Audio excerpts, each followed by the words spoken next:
guys, and welcome back to my channel to a brand new video. In today's video I'm going to be discussing obsessive food thoughts in recovery. And I just want to say before I begin that everyone goes through this. Everyone. So if you're experiencing this right now, you are not alone. I still have days where I'm extremely obsessed with food. Majority of my days are actually extremely obsessed with food. And it's something that takes a long time to recover because it's more of the mental side of things.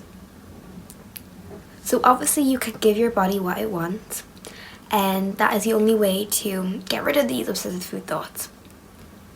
But even if you keep giving your body what it wants and you have an extreme hunger, them obsessive food thoughts aren't going to go away. And you need to just keep continuing to eat and eat and eat. And as hard as it sounds, it's the only way to satisfy your brain. Because your brain has been deprived and restricted from food for so long. Your brain, you're mentally and physically starved. And all it wants is to heal. And that's all you should want too, is to heal. And when you start giving your body this food, it will start to heal, but it takes time. And when you start giving your body food, it's like, oh, this is really nice, I want more of this. And it might want more in certain areas. Say for example, if you're restricted loads in like fats, it probably wants more fats. If you're restricted more in sugars, it probably wants more sugars. If you're restricted in fruit and veg, it probably wants fruit and veg too. It's honestly depending on the areas that you've restricted in and whatnot. And like, see, I have some days where I am extremely craving a banana or fruit or anything like that, and that's because I feel sometimes more comfortable eating high calorie, like high fats foods and stuff like that than I do to fruit and veg. And that's mainly because I enjoy this area of food group rather than this food group, and you need to balance stuff out. That does not mean having an entire meal just veg, or like you have to balance out in all areas of food, but that does not mean that you need to have veg in every single meal too. It's honestly just giving your body all of the food groups and just listen to what it craves, because it's so important during the early stages of recovery that you give your body what's craved.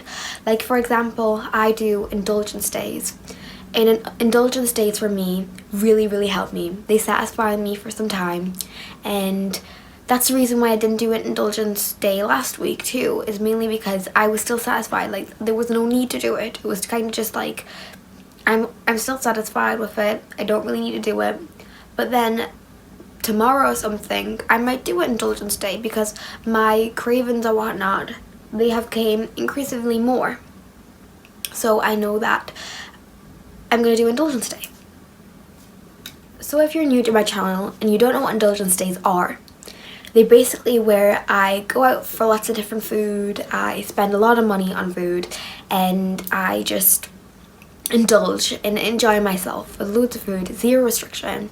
And although you should do zero restriction every single day, as I mentioned previously in these videos, this is just a day where I spend an excessive amount of money on food, and I get to go out and try new foods or whatever that I haven't had a chance to try yet. And it's good to just prove to my body that one day of overeating, excessive overeating, won't do anything. And it doesn't. And these days really satisfy me and help me just get over these really obsessive cravings without worrying so much. And it just feels like a freedom day in a way, where I just feel a lot more free then. I guess I don't second guess myself that much on these days. Like, I don't think twice. I just act on these days. I just eat.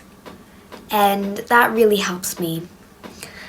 And helps my thought process too around food, and I'm not as scared to have food again once I've had it in an indulgence day. So say I could have a fear food in an indulgence day, I wouldn't be as scared to have it again, because I'd be like, oh well, I've already did it once and it did nothing, so I can do it again.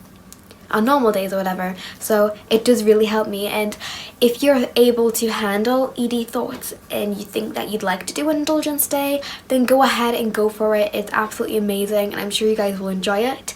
If you feel like you're still in the really early stages of recovery and you don't feel like you would be able to fight off them voices just yet, I would say to wait around until you're able to fully enjoy that day, because the worst thing that could happen was if you give in to urges and stuff. Like, it takes a lot of brain toughing up, I could say, to do them kind of days.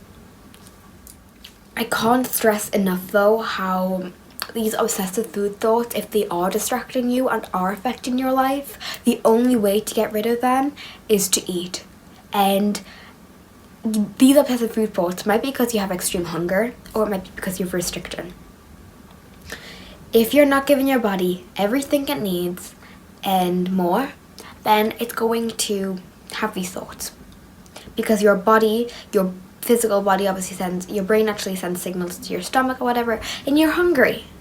And your stomach knows that, your brain knows that, and you're hungry.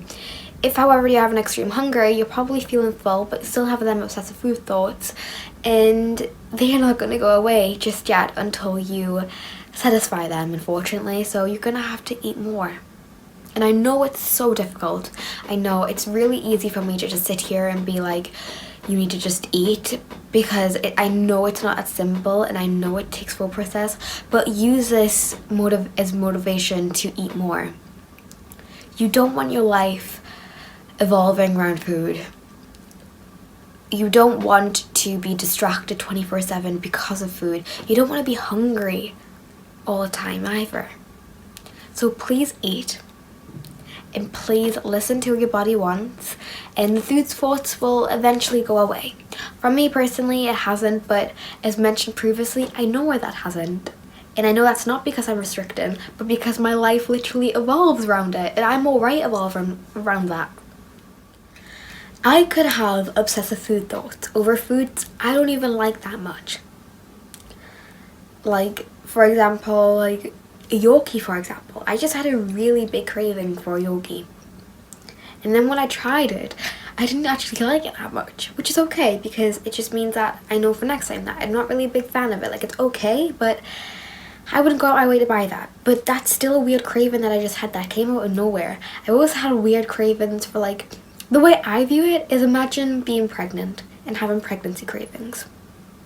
That's how I imagine pregnancy cravings are. Like them weird just in the moment kind of cravings, like weird cravings for like garlic, or weird cravings for like chili flakes. I don't know, just weird cravings, and you have them, and you have to give your body them, otherwise you will think about it forever.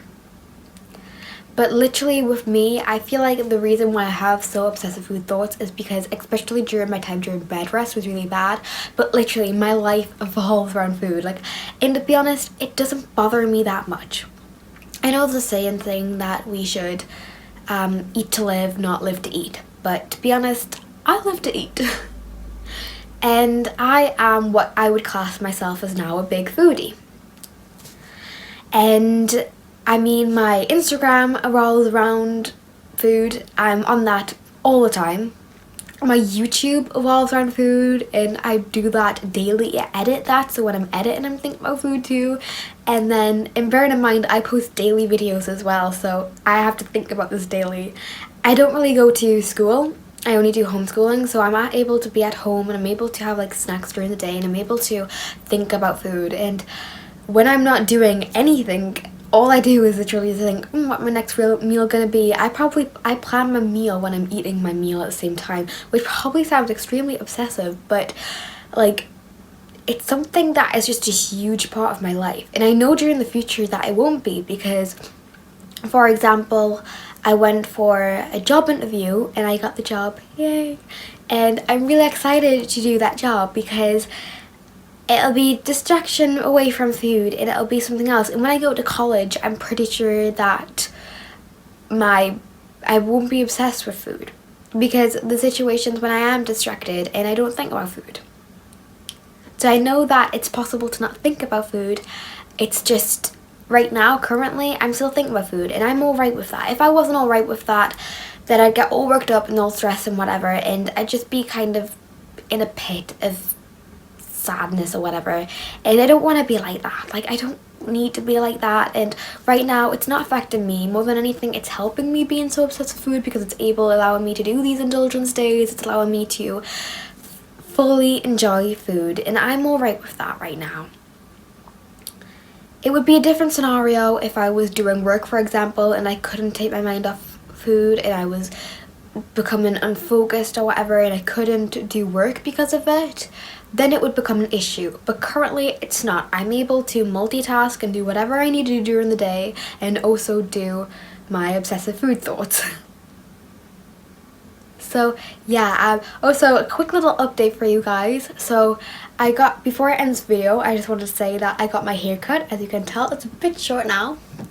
I also, as mentioned, I went for a job interview all on my own yesterday. I know. I made my own way there. I traveled by myself, which is a big step for me. You probably guys understand as well, but it's a huge step for me to travel somewhere. And I was hired on the job thing, and if you guys want to find out more about what I'm going to be doing in the future, then please go ahead and let me know in the comments below, and I'll be happy to discuss that. But it's an extremely exciting job, and I can't wait, and this has really pushed me forward to doing more stuff at college as well. So yeah, thank you guys so much for watching this video, and goodbye.